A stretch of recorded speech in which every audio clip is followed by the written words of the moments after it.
took a motorcycle safety class a few years ago, and I distinctly recall one thing that the instructor kept saying.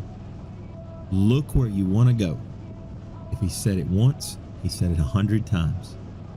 This habit is important to develop, especially when you're entering a curve. You want to be looking through the curve to your point of exit. One thing many new riders do is keep their eyes focused straight ahead at all times. And sometimes they even look just a few feet in front of them. When we do this, we lose sight of the big picture, and we can only see what is directly in front of us as opposed to what may be coming up. By looking ahead, looking through the curve, we give ourselves time to plan for unexpected obstacles. We can ensure a much safer experience, and we will probably find more enjoyment in the ride. By looking where we want to go, the motorcycle tends to follow. It's just natural. If you don't look through the curves, you may end up in a dangerous situation. Years ago, my life was no different from that of an inexperienced motorcyclist. I was only looking at the next moment in my life, rather than looking at the big picture and seeing what lay in store for me. I wasn't looking through the curves. I was just on a straight path that seemed to be filled with more ups than downs. My sin was pervasive, and it was destroying me. I was not trying to look past my sin toward a future where that sin was minimized and no longer an all-consuming aspect of my life. We all reach this desire to escape our sin at some point. At least I hope we do. And we all come to that realization at a different point in our lives. Initially, my desire to put my sin in my past wasn't about seeking a savior in my life, so much as it was about saving my marriage, restoring my family. But, when you know it, I found my savior along the way because I started looking through the curves of life, and what I ended up realizing was Jesus was there every single time, beckoning me towards him.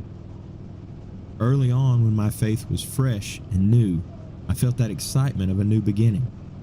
However, in just a short amount of time, I realized that my sins were still calling to me, and that they seemed harder to resist than ever before.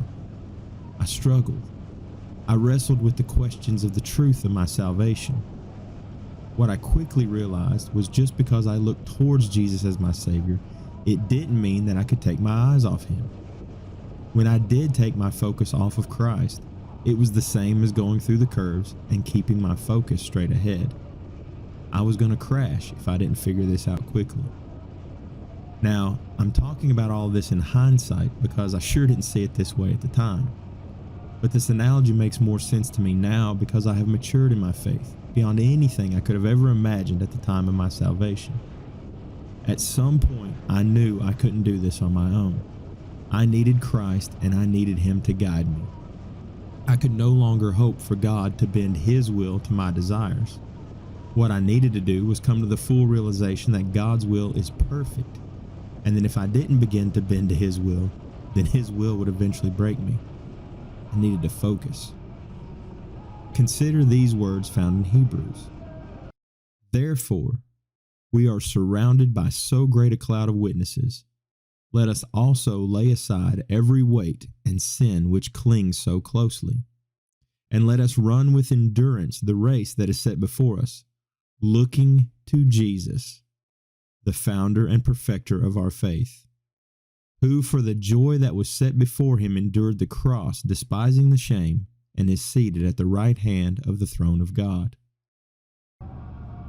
These two verses serve as a strong reminder of where our focus needs to be throughout every moment of our lives. We must focus on Jesus. Unfortunately, even if we realize the need for this intense focus on Christ, we will find that sin somehow still invades our lives. Usually, it's in a moment of weakness when our attention on him has waned somewhat. You see, at the moment of our salvation, we were immediately justified. But our sanctification is a process. We stumble, but the point is that we put a greater distance between those human moments in our lives that cause us grief and hamper our relationship with Christ. We will endure this process until the day of our glorification.